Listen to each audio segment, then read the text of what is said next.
नमस्कार दोस्तों, मैं ब्रजेश कुमार सोकरिया आप सभी का आइकॉनिक नर्सिंग एकेडमी में स्वागत करता हूं।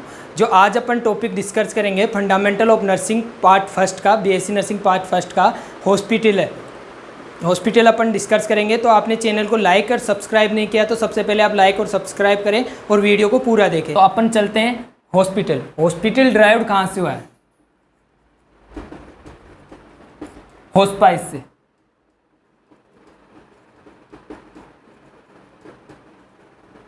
ये कहां से आया था? एक लैटिन वर्ड था होस्पाइस।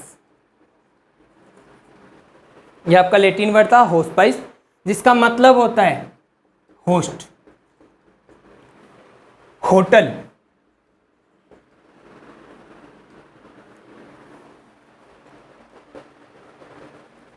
ये इसके तीनों मतलब थे। अब मैं बात करता हूं, जो हॉस्पिटल वर्ड है फ्रेंच वर्ड है। इंग्लिश का वर्ड जो हॉस्पिटल है वो एक फ्रेंच वर्ड है, जिसका मतलब भी हॉस्पाइस ही होता है। लेकिन अगर इनका मीनिंग देखें, होटल, हॉस्टल और आपका हॉस्टल, वो तीनों एक ही वर्ड से आए हैं। कहाँ से? हॉस्पाइस से। लेकिन इनका मीनिंग देखें अपन, इनका मीनिंग जो देखना है वो आपको डिफरेंट एरिया में डिफरेंट वेज के अंदर आपको इसका यूज लेना पड़ेगा। ठीक है दोस्तों। इसके बाद में मैं बात करता हूं इसकी डेफिनेशन की।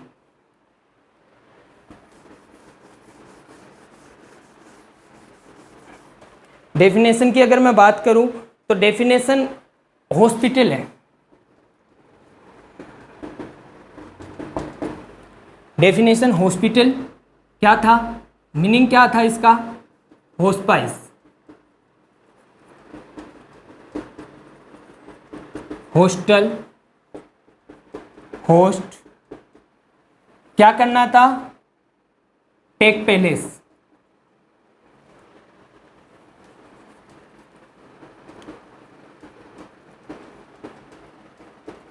किसको? Do stay, sick and injured person.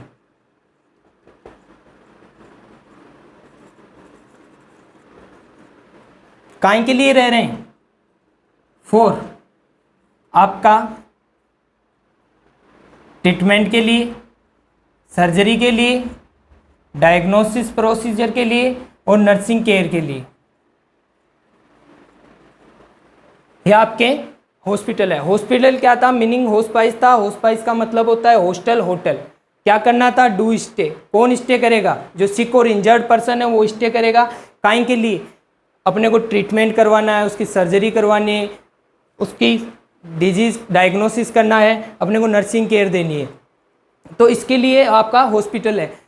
और हॉस्पिटल के अंदर क्यों रख रहा है? जो सिक और इंजर्ड पर्सन क्यों आया था? वहाँ की उसकी हेल्थ को रिस्टोरेशन कर रहा था। जो पहले वाली हेल्थ थी उसको रिस्टोर करना था, क्योंकि जो वो बीमार था उसकी पहले एक अच्छी हेल्थ थी और बाद में बीमार होने के बाद में वो एक रिस्टोर करना है, उसकी हेल्थ को रिस्टोर करना है। इसके बाद में WHO के अकॉर्डिंग अगर अपन डेफिनेशन देखें हॉस्पिटल की, तो हॉस्पिटल क्या है? एक इंटीग्रल पार्ट होता है। किसका? सोशल और मेडिकल ऑर्गेनाइजेशन का। किसका होता है? Social and medical organisation.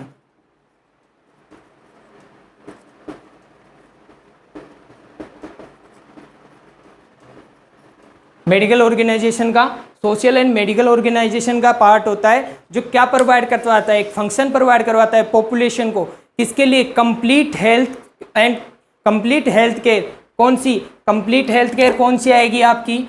आपकी कंप्लीट हेल्थ केयर आएगी curative and preventive. Curative and preventive health care आएगी, जिसको अपने को क्या करना है? इसको क्योर करना है, उसको प्रिवेंट करना है, जो डिजीज हो रही थी उसको रोकना है। तो इसके लिए आपकी सोशल एंड मेडिकल ऑर्गेनाइजेशन होता है, जो क्यूरेटिव एंड प्रिवेंटिव होती है। और दूसरा पार्ट अगर मैं बात करूं, दूसरे फंक्शन की बात करूं मैं, तो इसका फंक्शन होता है एक सेंटर होता है। किसके लिए? हेल्थ केयर वर्कर के लिए। जो हेल्थ केयर वर्कर होता है उसके लिए एक सेंटर होता है। क्या प्रोवाइड करवाएगा? आपका बायो सोशल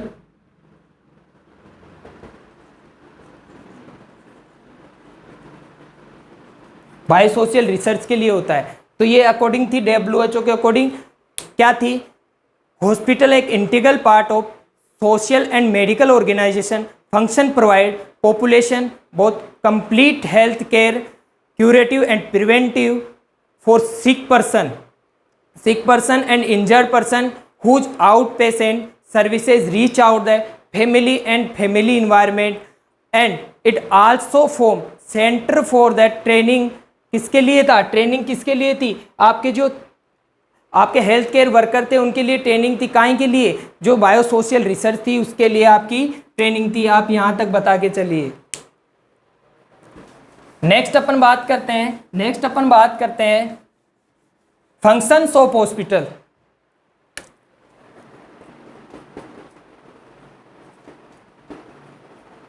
फंक्शंस की बात करूं तो फंक्शंस बहुत हैं। फर्स्ट फंक्शन अगर मैं बात करूं पेशेंट केयर की अगर मैं बात करूं, पेशेंट केयर की बात करूं तो पेशेंट को केयर करवानी है अपने को, और जो उसकी सिक और इलनेस थी, इंजर्ड पर्सन था, उसकी हेल्थ को रिस्टोरेशन करना है। कैसे, अपन जो पेशेंट को केयर प्रोवाइड करवाएंगे, हॉस्पिटल की जो फैसिलिटीज़ प्रोवाइड कराएंगे, उसको ट्रीटमेंट मोडिलिटीज़ प्रोवाइड करवाएंगे, उसका जो केयर थी अपने को पेशेंट की वो केयर करनी है। सेकंड अगर मैं बात करूं तो diagnosis and treatment for disease. इसका मतलब क्या है, जो अपने को न्यू फैसिलिटी मोडिलिटीज आ रही है, किसके लिए, जो ट्रीटमेंट के लिए अपने को उसके लिए प्रोवाइड करवानी है और उसकी हेल्थ को रिस्टोरेशन करना है। डायग्नोसिस अपन कोई सा भी करवा सकते हैं, जो आपको सुटेबल लगे उसकी डिजीज़ के अकॉर्डिंग अपने को डायग्नोस्टिक करवाना है, उसको ट्रीटमेंट देना है। जो ट्रीटमेंट ऑर्डर है वो आपका डॉक्टर प्रिस्क्राइब करेगा और उसके अकॉर्डिंग अपने को ट्रीटमेंट देना है। इसके बाद में अगर मैं बात करूँ थर्ड फंक्शन, तो out patient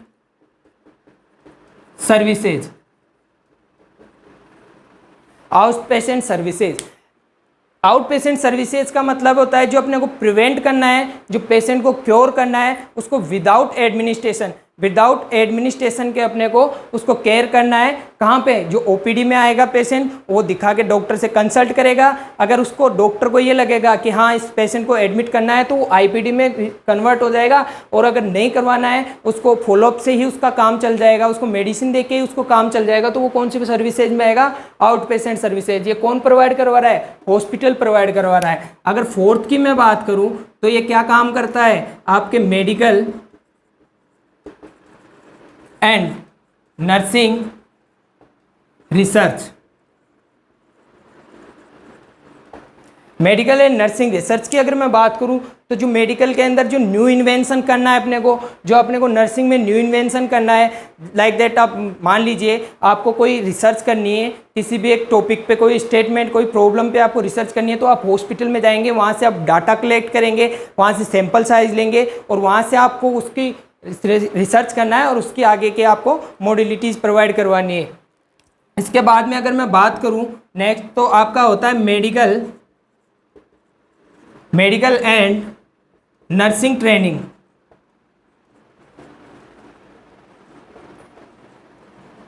medical and nursing training के लिए था जो आपके स्टूडेंट्स होते हैं, एमबीबीएस स्टूडेंट मान लीजिए, आपके एमएस स्टूडेंट मान लीजिए, नर्सिंग में आपके बीएससी नर्सिंग, जीएनएम, आपके post BSc, MSc nursing, paramedical staff, जो आपका ट्रेनिंग प्रोवाइड करवाता है वो कहाँ से प्रोवाइड करवाते हैं, वो हॉस्पिटल से प्रोवाइड होती है, और वहाँ से आपको ट्रेनिंग लेके वो एक रजिस्ट्रेशन प्राप्त करते हैं और एक रजिस्टर्ड एक मेडिकल स्टूडेंट बनते हैं। इसके बाद में अगर मैं बात करूँ तो prevention for disease. Prevention for disease का एक बेस्ट एग्जांपल अपन देख सकते हैं इम्यूनाइजेशन। अपने को इम्यूनाइज करके पेशेंट को जो डिजीज सफर कर रहा है उसको अपने को रोक सकते हैं, किससे, इम्यूनाइजेशन से। तो ये आपके फंक्शन थे, पेशेंट केयर, पेशेंट को केयर देनी है, डायग्नोसिस है, ट्रीटमेंट फॉर डिजीज का जो डायग्नोसिस है उसका ट्रीटमेंट करना है, आउट पेशेंट सर्विसेज प्रोवाइड करवाना है, medical and nursing research provide करवानी है, मेडिकल एंड नर्सिंग स्टूडेंट को ट्रेनिंग प्रोवाइड करवानी है, प्रिवेंशन करना है किसी डिजीज का। तो ये आपका किसका फंक्शन है, ये आपके हॉस्पिटल का फंक्शन है। तो आप यहां तक बता के चलिए हॉस्पिटल्स के फंक्शन। अब तक अपने क्या क्या पढ़ लिया, introduction, definition and function of hospital. अब जो इम्पोर्टेंट टॉपिक है इसके बाद में अगर मैं डिस्कस करना चाहता हूँ तो मैं करूँगा क्लासिफिकेशन, जो एक इम्पोर्टेंट टॉपिक है हॉस्पिटल्स के अंदर। क्लासिफिकेशन की बात करूँ तो हॉस्पिटल आपका जो डिवाइड होता है, जो क्लासिफाइड होता है, वो कहीं पे डिवाइड होता है, बेस्ड ऑन डिफरेंट क्राइटेरिया। जो हॉस्पिटल का क्लासिफिकेशन है वो कहीं पे डिफरेंट होएगा, आपके डिफरेंशिएट कर सकते हैं उसके डिफरेंट क्राइटेरिया पे बेस्ड होता है। इसके बाद में अगर मैं बात करूं क्लासिफिकेशन, फर्स्ट बात करूं तो मैं इसका फर्स्ट क्लासिफिकेशन आता है अकॉर्डिंग टू बेड कैपेसिटी।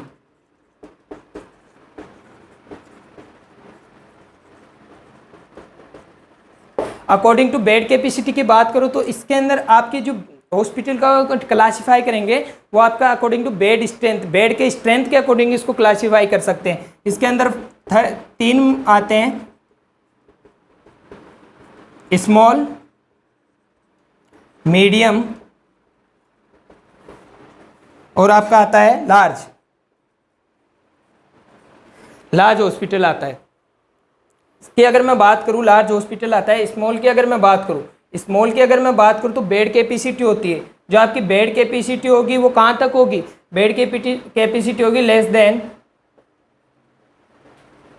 100 से कम होगी। जो बेड कैपेसिटी है वो 100 से कम होएगी। और अगर मैं बात करूं इसके बाद में मीडियम बेड कैपेसिटी वाले हॉस्पिटल की, तो उसके अंदर बेड कैपेसिटी होगी आपकी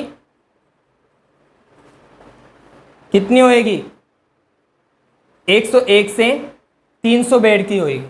इसके बाद में अगर मैं बात करूं अगर लार्ज बेड हॉस्पिटल की मैं बात करूं तो बेड कैपेसिटी कितनी होएगी, 301 से लेके 5000 बेड की इसकी कैपेसिटी होगी।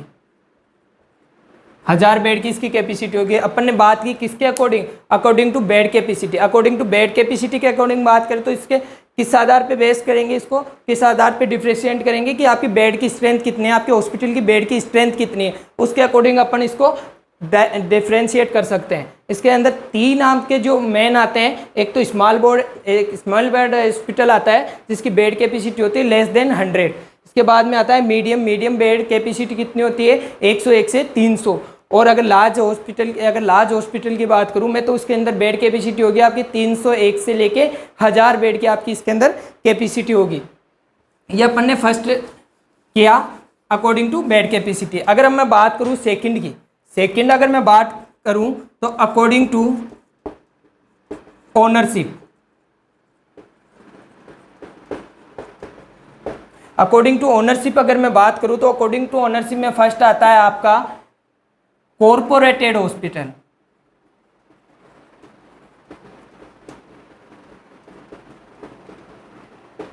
कॉर्पोरेटेड हॉस्पिटल, जो कॉर्पोरेटेड हॉस्पिटल है वो कौन करवाता है, ये कॉमर्शियल पर्पज के लिए खोले जाते हैं। और इनको कौन करवाता है, इनका संचालन कौन करता है, इनका संचालन करता है जो इंडस्ट्रीज वगैरह होती है, कंपनीज वगैरह होती है। जो आपके कॉर्पोरेटेड हॉस्पिटल है लाइक दैट, आप मान लीजिए इसके लिए आपका मणिपाल हॉस्पिटल है, आपका फोर्टिज हॉस्पिटल है, तो इसके ये बेस्ट एग्जाम्पल है। ठीक है सर। इसके बाद में अगर मैं बात करना चाहता हूं तो मैं बात करूंगा प्राइवेट हॉस्पिटल।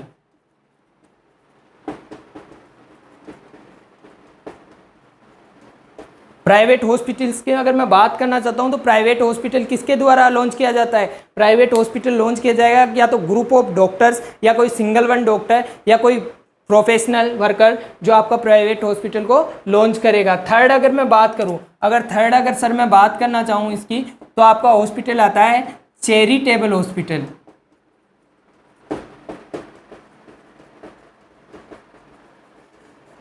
चैरिटेबल हॉस्पिटल या चैरिटेबल हॉस्पिटल ये कौन ड्राइव करता है, ये आपके कॉमर्शियल पर्पज के लिए नहीं होता, ये आपका जो भी ट्रस्ट वगैरह हुआ या चैरिटी ट्रस्ट है उनके द्वारा लॉन्च किया जाता है। अगर एग्जांपल की बात करूं, मैं इसके एग्जांपल की बात करूं तो आपका महावीर कैंसर हॉस्पिटल ले सकते हैं। इसके अंदर best example Mahavir cancer hospital जो एक चैरिटेबल हॉस्पिटल है। ठीक है सर, यहाँ तक अगर मैं बता के चल रहा हूँ। नेक्स्ट अपन देखेंगे थर्ड क्लासिफिकेशन की बात करूँ मैं। थर्ड क्लासिफिकेशन की अगर मैं बात करना चाहता हूँ तो थर्ड क्लासिफिकेशन होगा आपका according to objective. According to objective की अगर मैं बात करूं तो अपना ऑब्जेक्टिव क्या है, हॉस्पिटल खोलने का ऑब्जेक्टिव क्या है, तो इसके अंदर आपका दो आते हैं। फर्स्ट आता है आपका ट्रेनिंग हॉस्पिटल।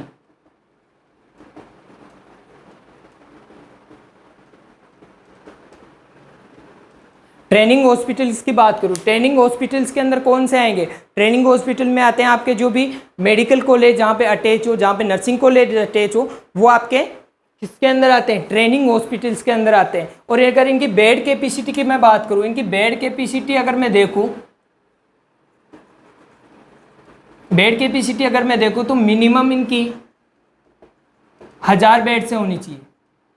जो 1000 बेड वाले हॉस्पिटल है वो आपके कौन से हॉस्पिटल में आएंगे, आपके ट्रेनिंग हॉस्पिटल्स के अंदर आएंगे। अगर मैं बात करूं सर इसके एग्जाम्पल की, अगर मैं बात करूं सर ट्रेनिंग हॉस्पिटल के एग्जाम्पल की मैं बात करूं तो ट्रेनिंग हॉस्पिटल के एग्जाम में आप देख सकते हो आपका निम्स हॉस्पिटल है, महात्मा गांधी हॉस्पिटल है, गीतांजलि हॉस्पिटल है, ये आपके ट्रेनिंग हॉस्पिटल में आते हैं जो आपको ट्रेनिंग प्रोवाइड करवाते हैं किसको, जो एमबीबीएस स्टूडेंट्स हैं, आपके नर्सिंग स्टूडेंट हैं, तो वो इसके एग्जाम्पल है, बेस्ट एग्जाम्पल है। इसके बाद में अगर मैं बात करूं सर तो अकॉर्डिंग टू स्पेसिफिक, स्पेसिफिक की अगर मैं बात करूं सर, स्पेसिफिक की अगर मैं बात करूं, जो स्पेसिफिक हॉस्पिटल होता है वो एक स्पेसिफिक पर्पज के लिए खोला जाता है, एक पर्टिकुलर ऑब्जेक्टिव को लेके चलता है। इसके अगर मैं बात करूं इसके एग्जाम्पल की तो आपका कैंसर हॉस्पिटल ले लिए, ऑर्थोपेडिक हॉस्पिटल ले लीजिए, कार्डिक हॉस्पिटल ले लीजिए, ट्रमा हॉस्पिटल ले लीजिए, ये सब आपके किसके अंदर आएंगे, स्पेसिफिक ऑब्जेक्टिव्स के अंदर आएंगे, आपका स्पेसिफिक हॉस्पिटल्स के अंदर आएंगे। वहाँ पे एक स्पेसिफिक पर्टिकुलर डिजीज को अपन कंसर्न में रख के उसका ऑब्जेक्टिव प्राप्त करना है, उसका गोल अचीव करना है। जो पेशेंट अपनी हेल्थ को रिस्टोर नहीं कर पा रहा उसको हेल्थ को रिस्टोर करना है, ठीक है। इसके अगर मैं आगे बात करूँ, फोर्थ का अगर मैं बात करूँ तो किसके अकॉर्डिंग आएगा, अकॉर्डिंग टू सिस्टम।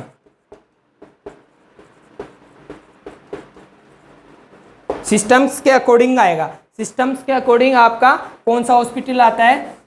अगर इसके एग्जाम्पल के मैं बात करूं, इसके टाइप्स की बात करूं, सिस्टम हॉस्पिटल के अंदर आता है आपका फर्स्ट आता है अक्यूट हॉस्पिटल। अक्यूट हॉस्पिटल या अपन बात कर सकते हैं कौन सा, आपका शॉर्ट टर्म गोल हॉस्पिटल।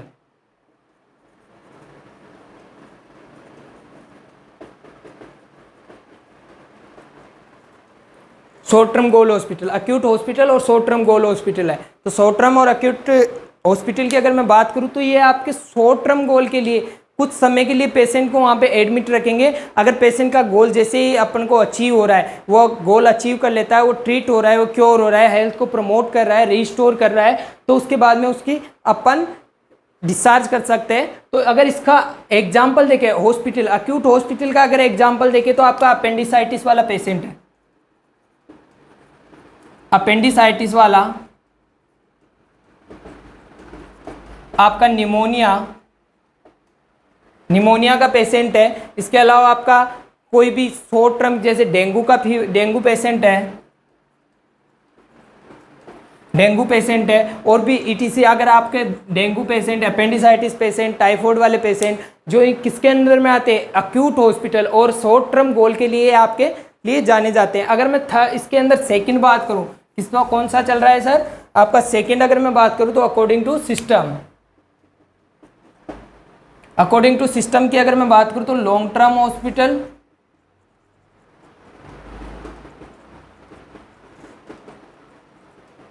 और सेकंड अगर मैं इसका नाम अगर मैं बोलूं तो इसको क्रोनिक हॉस्पिटल भी कहते हैं।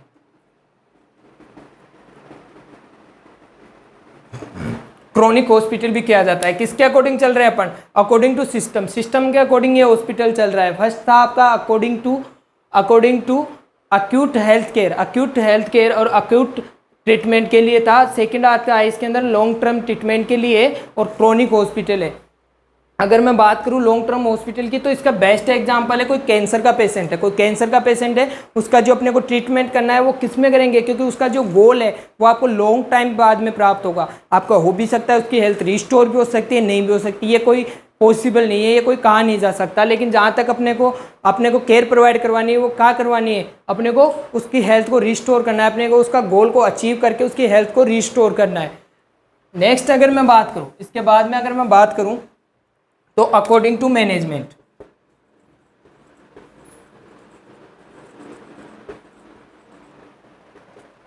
मैनेजमेंट हॉस्पिटल की अगर मैं बात करूं तो मैनेजमेंट हॉस्पिटल के अंदर मैं बात करना चाहूँगा जो आपके मैनेजमेंट कौन कर रहा है। जो स्टेट गवर्नमेंट होती है वो आपके एम्स होते हैं, आपके रेलवेज हॉस्पिटल होते हैं, आपके मिलिट्रीज हॉस्पिटल होते हैं, इनको कौन मैनेज कर रहा है? जो सेंट्रल गवर्नमेंट और जो स्टेट गवर्नमेंट है, जो गवर्निंग बॉडी होती है वो इनको मैनेज करती है।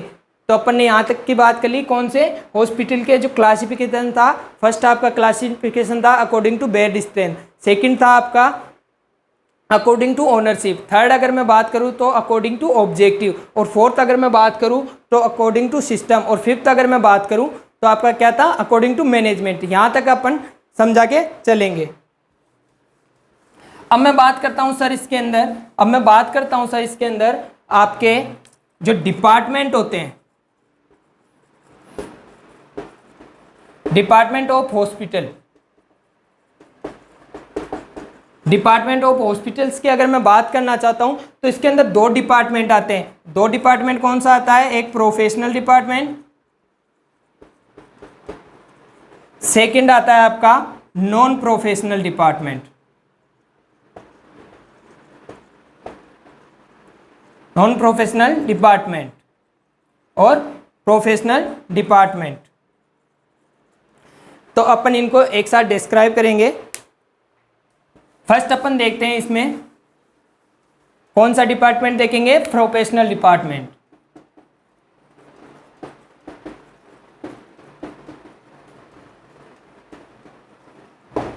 इसके अंदर फर्स्ट आता है आपका ओपीडी सर्विसेज। जो मोस्ट ऑफ हॉस्पिटल होते हैं वो ओपीडी सर्विसेज को आपको चलाते हैं। और इसके अंदर क्या होता है? ओपीडी सर्विसेज का मतलब होता है अपन विदाउट एडमिनिस्ट्रेशन करके, विदाउट एडमिट करके पेशेंट को क्योर करना है, उसकी हेल्थ को रिस्टोरेशन करना है, वो किसके अंदर आएंगे? ओपीडी सर्विसेज के अंदर। ठीक है सर। अगर मैं ओपीडी सर्विसेज की अगर मैं बात करना चाहूँ, ओपीडी सर्विसेज की अगर मैं बात करना चाहता हूँ तो इसके स्कोप की अगर मैं बात करूँ, जो ओपीडी सर्विसेज के स्कोप है वो कौन से हैं? आपका कंसल्टेशन हो सकता है, इसके अलावा आपका जो प्रिवेंटिव केयर होती है, इसके अलावा आपका जो 5 बेबी हॉस्पिटल्स होते हैं, इन्वेस्टिगेशन होगी, प्रोसीजर्स हो गए, ट्रीटमेंट मॉडलिटीज़ हो गई, वो किसके अंदर आएगी? ओपीडी सर्विसेज के अंदर। जो पेशेंट आएगा, एंटर्स करेगा, आपके कंसल्टेंट से मिलेगा, अगर कंसल्टेंट को अगर लगेगा कि इसको एडमिट करना है तो ये एडमिट रखेगा, अगर अन्यथा इसको एडमिट नहीं करना है, इसको फॉलोअप पे आप बुला के इसकी सर्विसेज दे सकते हैं। अगर मैं बात करूँ इसके अंदर जो अगर फैसिलिटीज़ की बात करूँ, क्या क्या फैसिलिटीज़ होनी चाहिए? अगर फैसिलिटीज़ की अगर मैं बात करूं तो आपकी फैसिलिटीज़ जो कंसल्टेशन रूम होता है वो आपके ओपीडी के एंट्रेंस गेट के पास होना चाहिए। जो ओपीडी आपने स्टार्ट की है वो कहाँ पे स्टार्ट करनी है? आपके जो एंट्रेंस गेट है, जो हॉस्पिटल का एंट्रेंस गेट है, वहाँ पे आपको ओपीडी स्टार्ट करनी है। दूसरी अगर मैं बात करूँ तो आपका जो वेटिंग हॉल होना चाहिए, वहाँ पे एक वेटिंग हॉल होना चाहिए, अप्रोप्रिएट प्रॉपर आपका सिटिंग अरेंजमेंट होना चाहिए, आपके मेल एंड फीमेल टॉयलेट्स होनी चाहिए, आपका विजिटिंग हॉल होना चाहिए, और जो अकाउंटेंट होता है, जो अकाउंटेंट रिसेप्शन जो आपके पास में होता है, इसका मैं एक फ्लो चार्ट बनाऊंगा ओपीडी सर्विसेज का।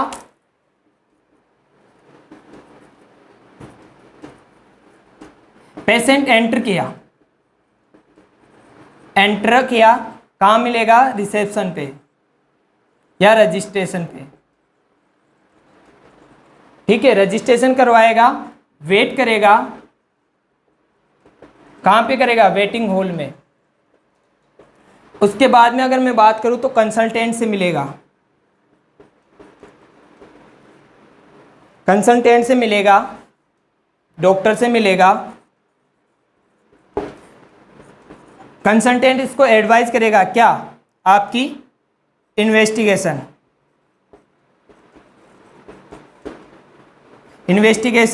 जो भी आपकी इन्वेस्टिगेशन है, जैसे कि मान लीजिए कोई ब्लड टेस्ट है या फिर आपका कोई रेडियोलॉजिकल इन्वेस्टिगेशन है या कोई प्रोसीजर है, उसके लिए वो करेगा। यहाँ से सीधा पेशेंट जाएगा फार्मेसी, फार्मेसी से कहाँ जाएगा? एग्जिट हो जाएगा। कहाँ से एंटर किया? एंटर किया, एंट्रेंस गेट से एंट्रेस्ट किया और वहाँ पे रजिस्ट्रेशन करवाया। रजिस्ट्रेशन करवाने के बाद में वेटिंग हॉल में वेट करेगा डॉक्टर कंसल्टेंट का, अपनी बारी का। कंसल्टेंट उसको एडवाइस करेगा जो भी अपने को प्रिवेंशन देना है उसको, इन्वेस्टिगेशन के लिए, प्रोसीजर के लिए जो आपको प्रोवाइड करवाना है। इसके बाद में फार्मेसी में जाएगा और वहाँ से एग्जिट हो जाएगा। तो ये आपकी कौन सी सर्विसेज थी? OPD services. जो कौन प्रोवाइड करवा रहा था? Professional department. कहाँ का? हॉस्पिटल का जो प्रोफेशनल डिपार्टमेंट था वो आपको ओपीडी सर्विसेज दिया जाता है। सेकंड अगर मैं बात करूँ तो आपकी आईपीडी सर्विसेज। आईपीडी सर्विसेज की अगर मैं बात करूँ तो आईपीडी सर्विसेज को अगर आपसे कोई पूछे, एक क्वेश्चन है यहाँ से कि आईपीडी सर्विसेज होती है हार्ट ऑफ द हॉस्पिटल किसको कहा जाता है? तो heart of the hospital, heart of the hospital किसको कहा जाता है? हार्ट ऑफ हॉस्पिटल किसको कहा जाता है? आईपीडी सर्विसेज को। आईपीडी सर्विसेज को हार्ट ऑफ द हॉस्पिटल कहा जाता है। यहाँ पे पेशेंट को जो भी उसकी नीड है उसको नर्सिंग केयर दी जाएगी, उसको डाइटरी सोर्सेज उसको दिए जाएंगे, उसको जो इन्वेस्टिगेशन है वो उसको प्रॉपर मॉडलिटीज़ के अंदर ट्रीटमेंट प्रोवाइड करवाया जाएगा। वो किसके इसके अंदर आएगी? इन पेशेंट सर्विसेज के अंदर या आपकी आईपीडी सर्विसेज के अंदर। थर्ड अगर मैं इसके अंदर बात करूं तो आपका कौन सा डिपार्टमेंट आएगा? Medical department. Medical department. अगर मेडिकल डिपार्टमेंट की अगर मैं बात करूं तो मेडिकल डिपार्टमेंट में जो आपके ऑब्स्टेट्रिक है, आपके गायनोकोलॉजिस्ट है, आपके कार्डियोलॉजिस्ट है, आपके ईएनटी स्पेशलिस्ट है, आपके ऑप्थेल्मो स्पेशलिस्ट है, आपके ऑर्थोपेडिक स्पेशलिस्ट है, आपके न्यूरो स्पेशलिस्ट है, वो सारे किसके अंडर में आते हैं? जितने भी डॉक्टर्स वगैरह हैं वो आपके मेडिकल डिपार्टमेंट में आएंगे। वो पेशेंट को एक अच्छी ट्रीटमेंट देंगे और उसको क्योर करने के, उसकी हेल्थ को रिस्टोरेशन करने में हेल्पफुल रहेंगे। इसके बाद में अगर मैं बात करूं तो नर्सिंग डिपार्टमेंट। नर्सिंग डिपार्टमेंट की अगर मैं बात करूं तो नर्सिंग डिपार्टमेंट एक ऑर्गेनाइजेशन होता है हॉस्पिटल्स का। तो वहां से आपको जो नर्सिंग केयर प्रोवाइड की जाती है। क्यों? क्योंकि जो नर्स होती है वो डायरेक्ट कांटेक्ट में रहती है किसके? पेशेंट के। जो भी पेशेंट को अपने को मैनेजमेंट प्रोवाइड करवाना है वो डॉक्टर लिखेगा, डॉक्टर एडवाइस करेगा नर्स को, नर्स उसको फॉलो करेगी। क्यों करना है? क्योंकि अपने को हेल्थ को रिस्टोरेशन करना है। इसके बाद में अगर मैं देखूं तो फिफ्थ आता है आपका पैथोलॉजिकल डिपार्टमेंट।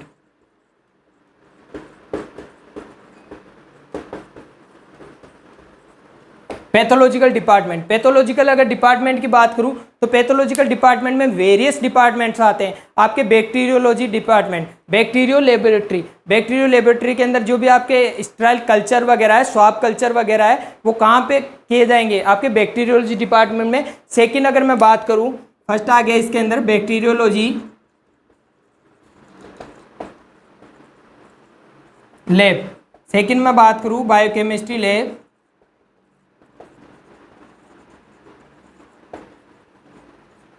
बायोकेमिस्ट्री लैब में जितने भी आपके जो ब्लड सैंपल्स होते हैं कहेंगे, आपके आरएफटी हुआ, आपका एलएफटी ले लीजिए, आपका टीएसएच ले लीजिए, आपका T43 ले लीजिए, वो सारे बायोकेमिस्ट्री लैब के अंदर जाएंगे सैंपल और वहाँ से उसका इन्वेस्टिगेशन किया जाएगा। इसके बाद में अगर मैं बात करूँ तो आपका हेमेटोलॉजी डिपार्टमेंट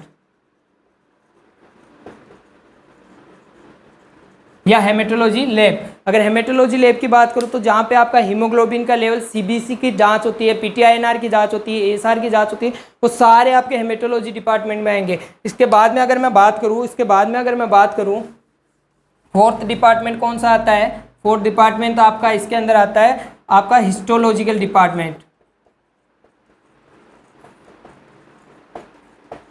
हिस्टोलॉजिकल डिपार्टमेंट जो भी अपन बायोप्सी का जो सैंपल ले रहे हैं, जो बायोप्सी का सैंपल ले रहे हैं पेशेंट से, वो काम पे जाएगा सीधा अपन हिस्टोलॉजिकल डिपार्टमेंट में जाएगा और वहाँ से उसकी स्टडी करके, वहाँ से उसकी स्टडी जो भी अबनॉर्मलिटी, जो भी ट्यूमर वगैरह है, जो ट्यूमर मार्कर है, वो आपका हिस्टोलॉजिकल, उसके अंदर क्या अबनॉर्मलिटी थी, उस टिश्यू के अंदर क्या अबनॉर्मलिटी थी, वो आपका हिस्टोलॉजिकल डिपार्टमेंट में जाएगा। इसके बाद में अगर मैं बात करूँ सर तो इसके अंदर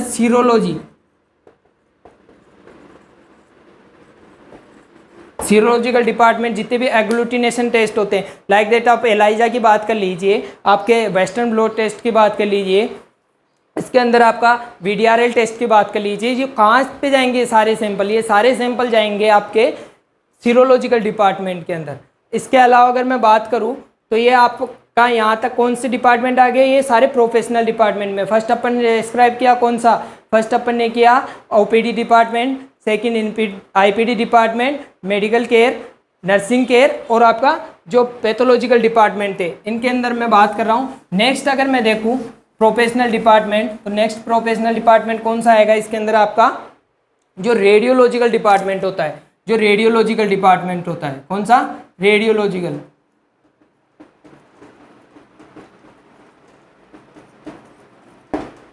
रेडियोलॉजिकल डिपार्टमेंट की अगर मैं बात करूं तो रेडियोलॉजिकल जो डिपार्टमेंट होता है वो आपका अटैच में रहना चाहिए आईपीडी के, और इन पे जो आउट पेशेंट डिपार्टमेंट वाला सर्विसेज है उनके दोनों के बीच में रहना चाहिए, क्योंकि आईपीडी वाले पेशेंट भी उधर आएंगे और इन पे जो ओपीडी वाले पेशेंट भी है वो वहाँ के इन्वेस्टिगेशन के लिए आएंगे, और वहाँ पे जो सारी फैसिलिटीज़ होनी चाहिए, एक्सरे, आपका यूएसजी हो सकता है, आपका एमआरआई सीटी स्कैन हो सकता है, मेमोग्राफी हो सकती है, ये सब आपका रेडियोलॉजिकल डिपार्टमेंट के अंदर आता है। इसके अगर मैं बात करूँ इसके बाद में अगर मैं बात करूँ तो कौन सा डिपार्टमेंट आएगा इसके बाद में? अगर मैं बात करूँ तो डाइटरी डिपार्टमेंट। डाइटरी डिपार्टमेंट की अगर मैं बात करूँ तो डाइटरी डिपार्टमेंट में कौन सा आएगा? जो आपकी डॉक्टर आपको प्रेस्क्राइब कराए, जो अगर अकॉर्डिंग टू हेल्थ आपकी जो डाइट है उसको कौन मैनेज करेगा? डाइटरी डिपार्टमेंट मैनेज करेगा। इसके बाद में मैं बात करता हूँ फार्मेसी डिपार्टमेंट। जो फार्मेसी डिपार्टमेंट है, जो आपको डॉक्टर प्रिस्क्राइब, जो मेडिसिन प्रिस्क्राइब कर रहा है उसको मैनेज कौन करेगा? Pharmacy department. आपकी जो मेडिसिन सप्लाई है वो सारी कौन प्रोवाइड करवाएगा? आपका फार्मेसी डिपार्टमेंट। यहाँ तक आपको बता के चलेगा। तो आप यहाँ तक बता के चलिए कौन कौन से आ गए प्रोफेशनल के अंदर? आपका आ गया ओपीडी आ गई, आईपीडी आ गई, इसके अलावा का मेडिकल केयर आ गई, आपके नर्सिंग केयर आ गई, आपकी जो पैथोलॉजिकल डिपार्टमेंट आ गया, इसके अलावा आपका जो रेडियोलॉजिकल डिपार्टमेंट आ गया, इसके अलावा आपका डाइटरी डिपार्टमेंट आ गया। ये सब आपके किसके अंदर आते हैं? आपके प्रोफेशनल डिपार्टमेंट्स के अंदर ये सब आते हैं। नेक्स्ट अगर मैं बात करूं तो नॉन प्रोफेशनल डिपार्टमेंट। नेक्स्ट अगर मैं बात करूं डिपार्टमेंट के अंदर तो वो आता है आपका non professional department. Non professional department, अगर नॉन प्रोफेशनल डिपार्टमेंट की बात करूं तो इसके अंदर फर्स्ट आता है आपका एडमिटिंग डिपार्टमेंट।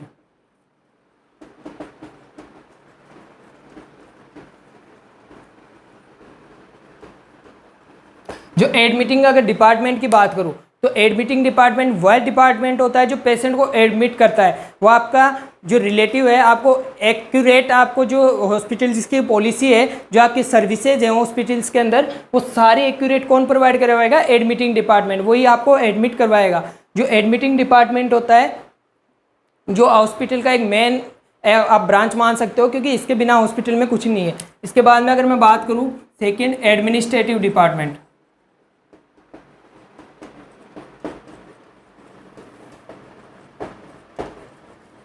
एडमिनिस्ट्रेटिव डिपार्टमेंट की अगर मैं बात करूं तो इसको ऑथोराइज कौन करता है? एक कलेक्टिव रेस्पॉन्सिबिलिटी रखता है। कलेक्टिव रेस्पॉन्सिबिलिटी का मतलब है जो आपके हॉस्पिटल के अंदर जो भी आपकी सर्विसेज प्रोवाइड करवानी है अकॉर्डिंग टू स्ट्रेंथ, आपके हॉस्पिटल में क्या ग्रुप पीपल है, क्या स्टाफ है, उसको कैसे मैनेज करना है, क्या न्यू इन्वेंशन करना है हॉस्पिटल्स के अंदर, तो वो कौन देगा? एडमिनिस्ट्रेटिव डिपार्टमेंट देखेगा। और जितनी भी आपकी बेड स्ट्रेंथ को अगर बढ़ाना है या कम करना है, या आपको कोई न्यू अपने को इन्वेंशन करना है, कोई न्यू डिपार्टमेंट अपने को लॉन्च करना है, तो वो कौन देखेगा? एडमिनिस्ट्रेटिव डिपार्टमेंट देखेगा। इसके अंदर आपका एडमिनिस्ट्रेटिव आएगा, आपका जो आपका ब्रांच मैनेजर आएगा, और इसके अलावा आपका कौन आएगा? जो अकाउंटेंट होता है, जो आप फाइनेंशियल डिपार्टमेंट देख रहे हैं वो एडमिनिस्ट्रेटिव डिपार्टमेंट के अंदर आएंगे, और जो एचआर है वो भी इसके अकॉर्डिंग आपके आते हैं। इसके अलावा अगर मैं बात करूँ थर्ड में बात करूँ तो इसके अंदर आपका आता है परचेजिंग डिपार्टमेंट। परचेजिंग डिपार्टमेंट की अगर मैं बात करूँ तो परचेजिंग डिपार्टमेंट आपका जो भी हॉस्पिटल्स के अंदर जो आपकी सप्लाई, इक्विपमेंट की सप्लाई है, वो कौन प्रोवाइड करवाता है? परचेजिंग डिपार्टमेंट प्रोवाइड करवाएगा। इसके बाद में अगर मैं बात करूं आपका कौन आता है? अकाउंटेंट या billing department. Billing department, accountant department क्या करता है? आपका कलेक्ट करता है जो भी आपकी मनी आ रही है, जितनी भी आपके हॉस्पिटल में हर जगह से, आपके एडमिनिस्ट्रेटिव डिपार्टमेंट से, आपके आईपीडी से, आपके ओपीडी से, जितनी भी आपकी लैब्स वगैरह से जो भी आपकी मनी कलेक्ट करके उसका एक बजट तैयार करेगा। हॉस्पिटल में जितने भी आपके सेक्टर्स हैं उनके लिए बजट प्रिपेयर करेगा। और जहाँ पे अगर जो मॉड्यूलिटीज है, जहाँ पे अगर आपको परचेजिंग डिपार्टमेंट के लिए आपको कुछ बजट पास करना है तो वो कहाँ पे आएंगे, अकाउंट के पास आएंगे। अकाउंट के पास आके आपका बिल पास करवाएंगे, वहाँ से आपको प्राप्त कर सकते हैं। इसके बाद में अगर मैं बात करूँ इसके अकॉर्डिंग, अकाउंट डिपार्टमेंट के अंदर आपके फाइनेंशियल मैनेजर होते हैं, वो आपको इसको कोलैबोरेट करते हैं। इसके बाद में अगर मैं बात करूँ तो हाउसकीपिंग डिपार्टमेंट होता है।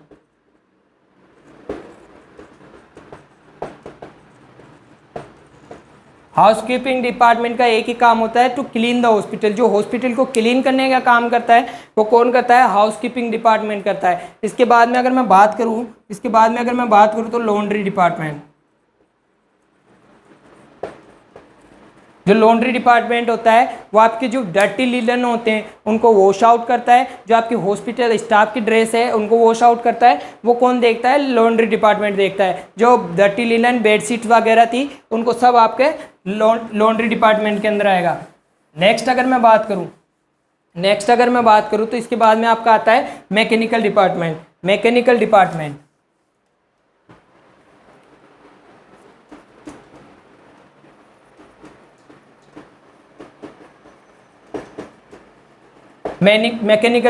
जो मैकेनिकल डिपार्टमेंट होता है वो आपकी जो भी कारपेंटर्स हुए, आपके वेल्डर्स वगैरह हुए, और जो आपकी जो हॉस्पिटल्स के अंदर कोई भी टूट फूट हो गई है उसको मैकेनिकल डिपार्टमेंट के द्वारा किया जाता है। इसके बाद में आपका आता है, सॉरी ये मैंने गलत बोल दिया, मैकेनिकल डिपार्टमेंट की अगर मैं बात करूँ तो इसके अंदर आपकी इलेक्ट्रिकल सप्लाई होगी, आपकी वाटर सप्लाई होगी, और जो एयर कंडीशनर जो आपकी सप्लाईज होगी वो कौन देखेगा, मैकेनिकल डिपार्टमेंट देखेगा।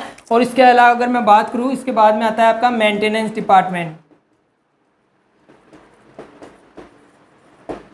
मेंटेनेंस डिपार्टमेंट की अगर मैं बात करूँ तो मेंटेनेंस जो डिपार्टमेंट होता है वो आपका आता है, आपका जो कारपेंटर हो गया, आपका बिल्डर्स हो गया, वो आपके किस में आते हैं, मेंटेनेंस डिपार्टमेंट। जो आपको मेंटेन करना है, आपके हॉस्पिटल के अंदर कोई भी टूट फूट हो रही है उसको मेंटेनेंस डिपार्टमेंट देखेगा। इसके बाद में अगर मैं बात करूँ तो सेंट्रल सप्लाई डिपार्टमेंट।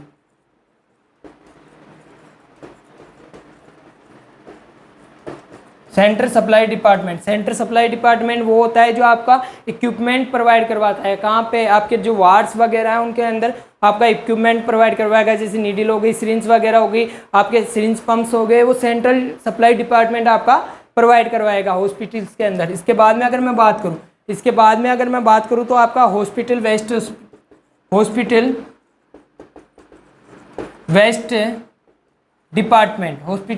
डिपार्टमेंट की अगर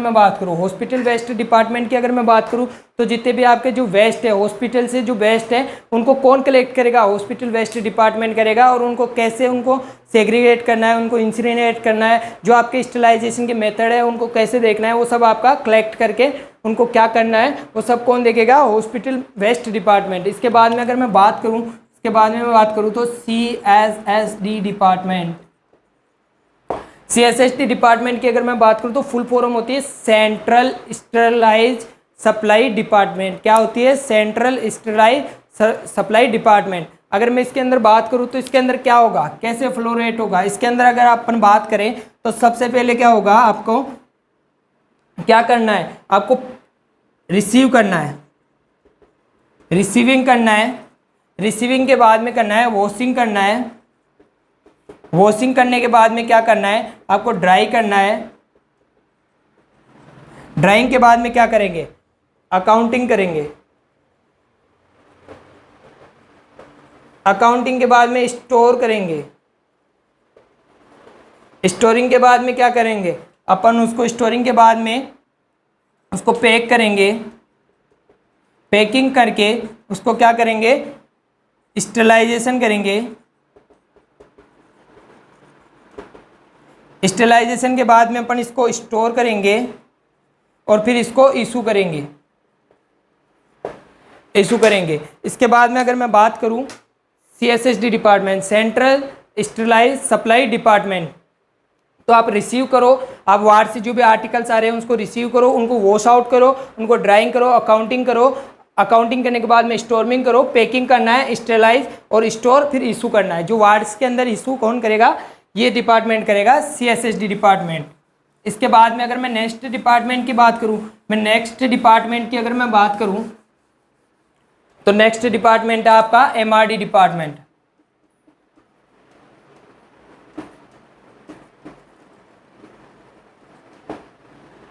ठीक है साहब, मैं एमआरडी डिपार्टमेंट की बात कर रहा हूं। जो एमआरडी डिपार्टमेंट होता है, जो एमआरडी डिपार्टमेंट होता है वो आपके जो भी वाइटल स्टैटिस्टिक्स के लिए जो आपका डाटा को कलेक्ट करके रखता है, आपके जो लीगल और इलीगल वर्क के जो भी आपके केस आए थे उनको स्टोर कौन करके रखेगा, एमआरडी डिपार्टमेंट। जो आपका रिपोर्ट्स वगैरह है उनको कैसे करेगा, इनके अगर मैं टाइम पीरियड की बात करूं तो इलीगल रिपोर्ट होती है,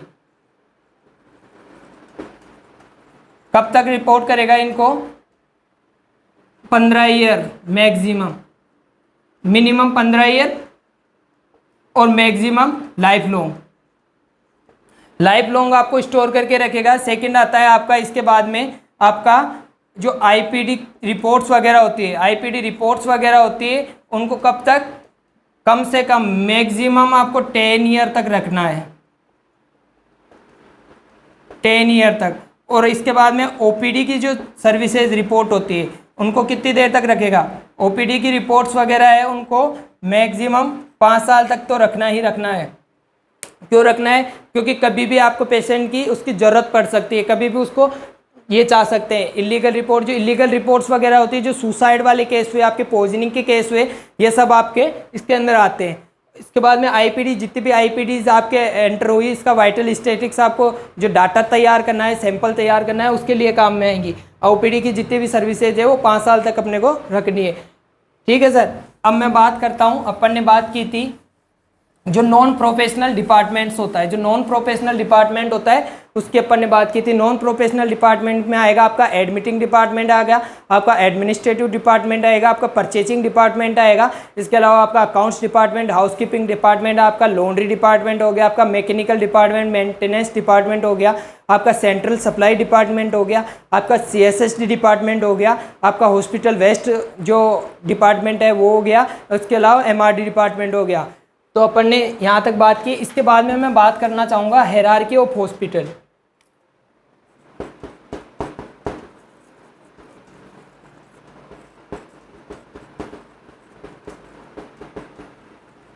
हायरार्की ऑफ जो हॉस्पिटल है उसकी बात करना चाहता हूँ। जो सबसे पहले कौन आएगा इसके अंदर, आपका मेडिकल सुप्रीटेंडेंट,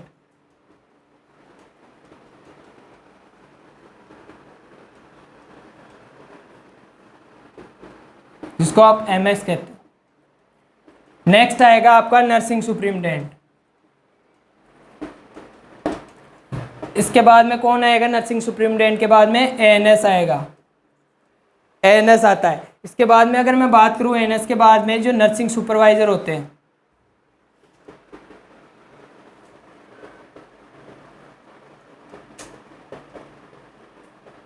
इसके बाद में आएगा आपका ward in charge,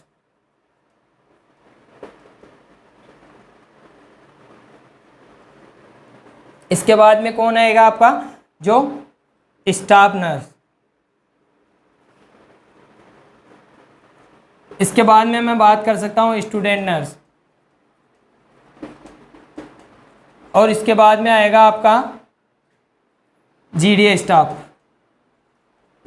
general duty assistant department. ये आपके कौन कौन आएंगे। हायरार्की की अगर मैं बात करूं तो आपका सबसे ऊपर आपका आता है कौन, मेडिकल सुप्रीटेंडेंट, उसके बाद में आता है nursing supervisor, nursing superintendent, nursing superintendent के बाद में assistant nursing superintendent, assistant nursing superintendent के बाद में आएगा आपका जो नर्सिंग सुपरवाइजर, इसके बाद में वार्ड इंचार्ज करेगा आपका हॉस्पिटल स्टाफ, हॉस्पिटल स्टाफ के बाद में स्टाफ नर्स और आपका स्टूडेंट नर्स और जीडीए।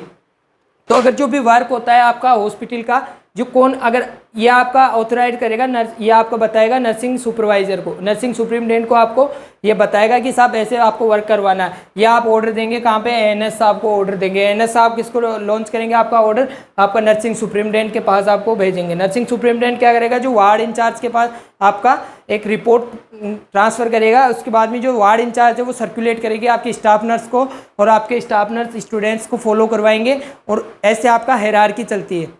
या मैं अपना टॉपिक कंप्लीट करता हूं, और आपको थैंक यू फॉर अटेंशन के लिए। आप हमारे चैनल पे बनी लिए आइकॉनिक नर्सिंग एकेडमी पे।